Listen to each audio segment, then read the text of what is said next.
Guni-Guni TV.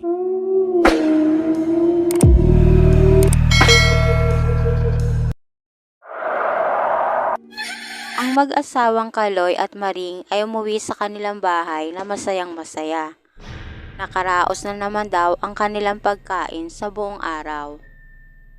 Namiesta na naman kasi sila mag-asawa sa kabilang baryo. Halos lahat yata ng piyesta sa iba't ibang baryo ay pinupuntahan ng mag-asawa na to. Si Kaloy at Maring ay nakatira sa Samar. Hindi ko na po babanggitin sa inyo kung saan po ito sa Samar. Kilala ang mag-asawa na mahilig pumunta sa mga piyesta at iba't ibang klase ng handaan. Pati na rin sa mga lamay ng patay ay pumupunta ang mag-asawa na to. Kahit hindi na nila kilala ang patay ay naglalamay sila, mairaos lang nila ang kanilang pagkain. At habang nakikipaglamay ang dalawa ay silid ng silid ng mga biskwit at iba't ibang pagkain na makikita nila sa lamay. Di naman nila kamag-anak o kakilala ang pinupuntahan at kinakainan nila. May bitbit pa silang plastic o kaya ay supot para magbalot ng pagkain na iuuwi nila. Hindi naman daw ito nakakahiya ang sabi ni Maring. Mas nakakahiya raw kung nagnanakaw raw silang mag-asawa. Kung wala namang piyesta ay namamalimos at nangihingi ng pagkain sa mga bahay-bahay ang mag-asawa na to. Kaya tampulan sila ng tsismis ng kanilang mga kapitbahay. Tamad daw ang mag-asawa, ayaw magbanat ng buto para may makain sila. Hindi yung inaasa sa iba ang kanilang pagkain sa araw-araw. Si Maring ang edad niya ay 35, si Kaloy naman ay 40 anyos. May mga usap-usapan na binenta raw nila ang 3 nilang anak.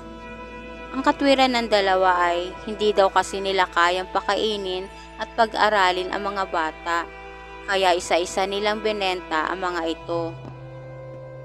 Mahilig daw uminom ng alak si Kaloy at si Maring naman ay mahilig tumaya sa weteng. At kung magsugal ito ay daig pa ang may trabaho. Wala rin silang pakialam kahit na anong sabihin ng mga kapitbahay at kamag-anak nila. Di naman daw sila pinapakain ng mga ito. Alas 9 ng umaga ay gumigising ang mag-asawa para maglakad at mamalimos. Pag nakakuha na sila ng pambili ng pagkain nila, ay uuwi na sila at maghapon na uli silang matutulog. At paggising ni Kaloy ay bibili na ito ng alak sa tindahan.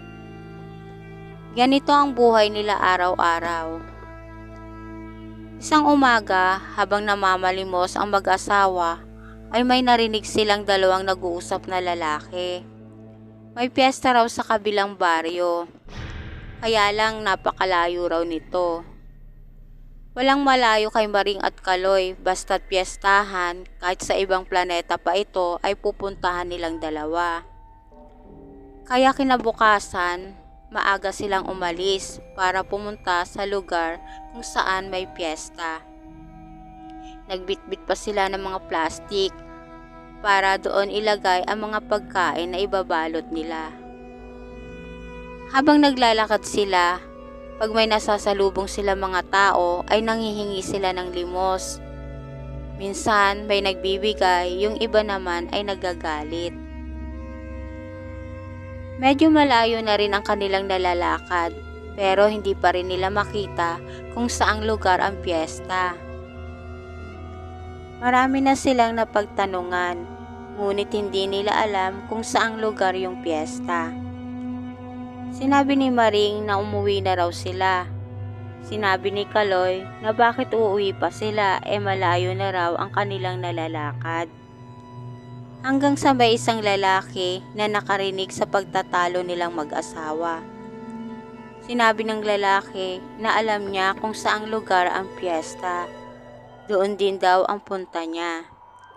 Kaya halos mapatalon sa tuwa ang mag-asawa nang nalaman nila na sa piyesta rin pala ang punta ng lalaki.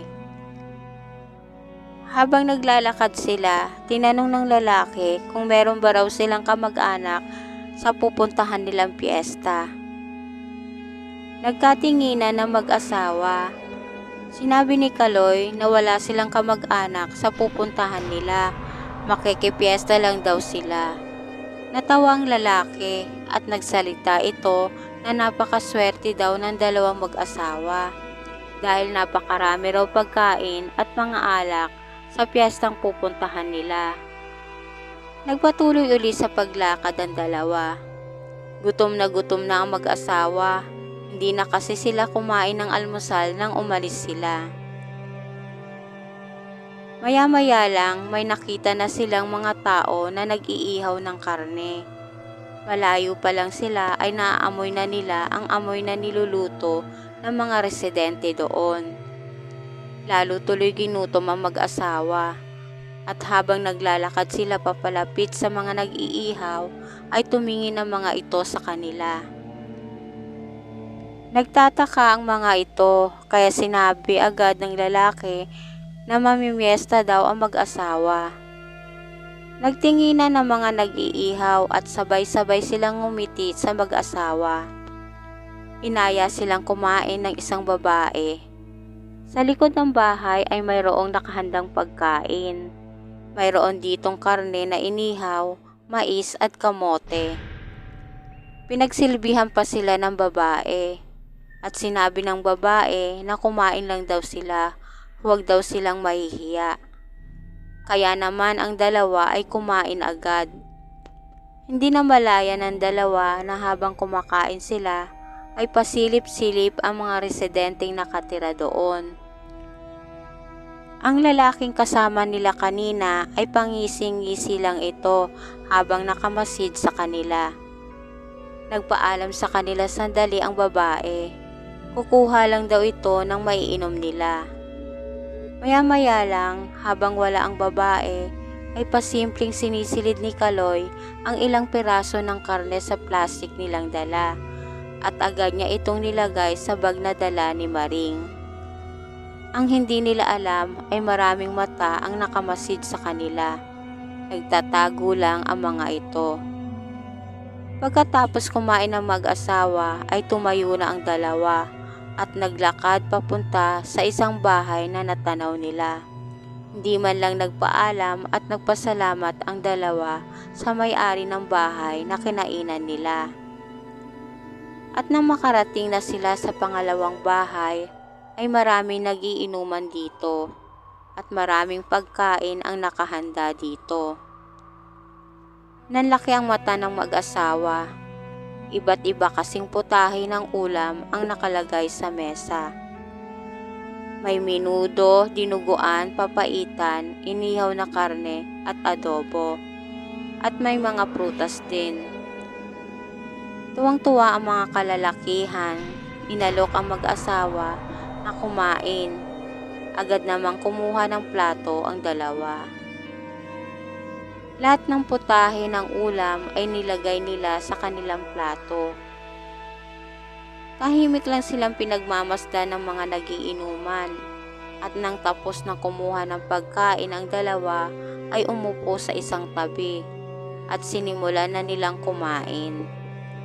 Maya-maya lang, nagsalita ng pabulong si Marie kay Kaloy. Bakit ang tabang ng kanilang pagkain?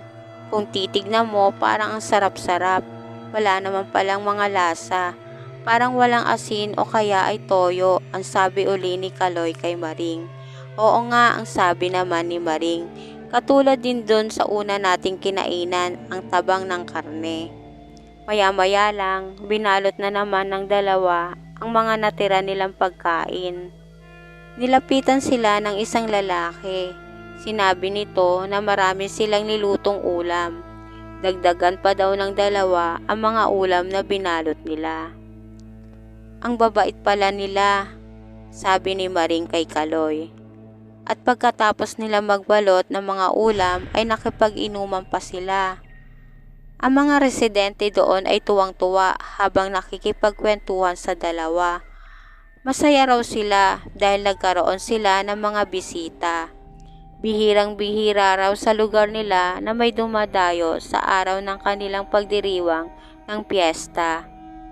Sinabi pa ng isang lalaki na doon na sila magpalipas ng gabi. Kung uuwi pa raw sila ay aabutin na sila ng gabi sa daan. Kaya nagpakalasing ang dalawang mag-asawa. Ang saya-saya nilang dalawa. Malalim na ang gabi nang natapos ang kanilang inuman.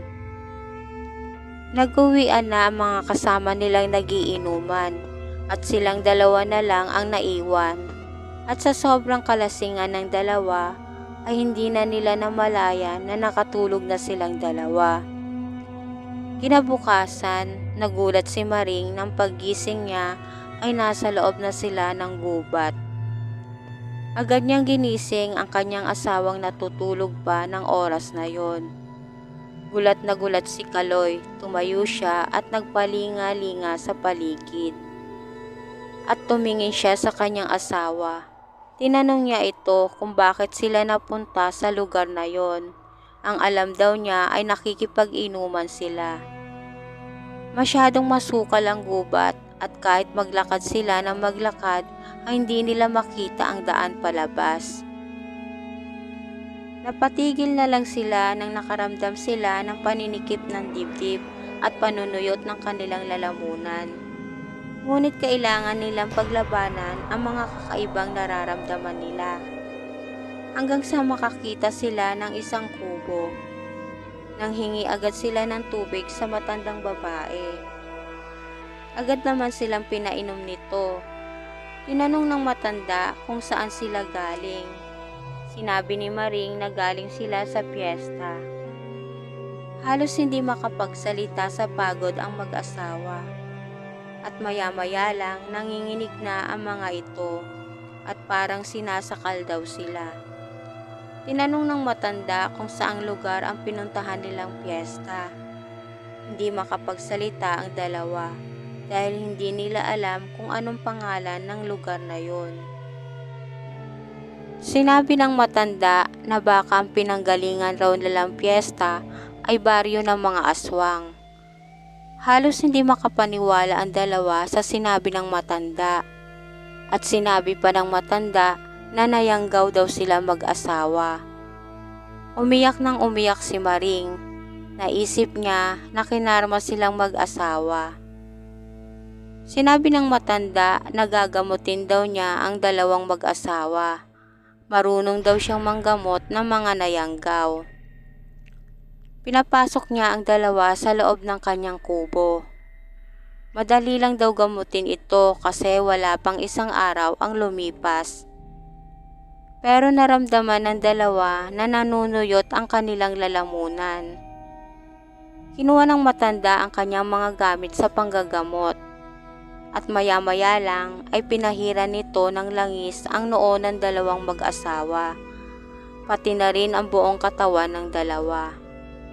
Ilang sandali pa ang lumipas ay pinainom na ng matanda ng katas na mga halamang gamot ang dalawa. Mga ilang minuto ang lumipas ay sumakit ang tiyan ni Kaloy at Maring. Nakaramdam ang dalawa ng pagsusuka kaya tumakbo pababa ng kubo ang mag-asawa. Hindi makapaniwala ang dalawa sa kulay ng kanilang sinusuka.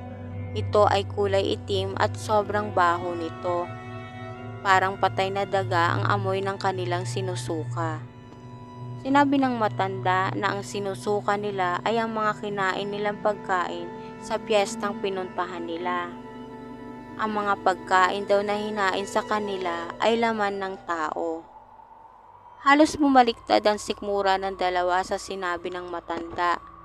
Naalala ni Maring ang dala niyang bag.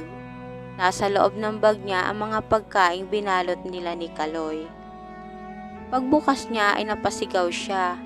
Napakaraming uod na itim ang nasa loob ng bag niya. Kumuha agad ang matanda ng posporo at sinunog nito ang bag ni Maring. Sinabi ng matanda na magpalipas muna sila ng isang araw bago umuwi sa kanila. At sinabi rin ng matanda na huwag basta-basta pupunta at makikikain sa mga piyestahan Baka hindi mo alam, ang piyesang pinuntahan mo ay baryo ng mga aswang. Pag-uwi ng dalawa ay nagsisi sila ng husto. Nagbago na silang dalawa. Sa ngayon ay nagtitinda na ang mag-asawa ng mga gulay sa palengke. At dito na po nagtatapos ang aking kwento. Salamat po.